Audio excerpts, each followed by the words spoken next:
Alors c'est un outil très puissant qui est apparu avec la version C6 de Illustrator. Pour l'instant, vous avez les répétitions de motifs qui se font de manière grille, comme vous voyez, mais vous pouvez faire un décalage type de mosaïque, brique par rangée. Il y a un décalage en horizontal, brique par colonne, décalage en vertical. Donc ça peut être sympa. Ce qui est bien, c'est qu'on peut amener par copier-coller ou carrément créer directement n'importe quoi comme objet là-dedans. Par exemple, je vais aller créer une petite étoile à côté de ma bestiole. Voilà, une étoile. Elle se répète partout. Bien sûr.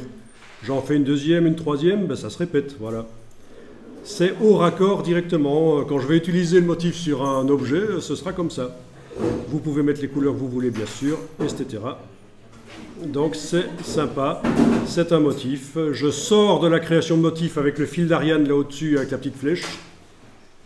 Voilà.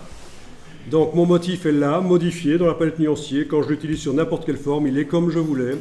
Je vais créer un rectangle ici, le remplir dedans. Et voilà, on a créé un motif.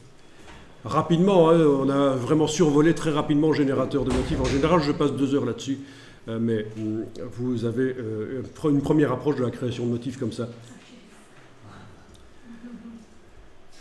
Après, il faut voir comment arriver à redimensionner, repositionner, tourner un motif dans une forme. Mais c'est assez génial.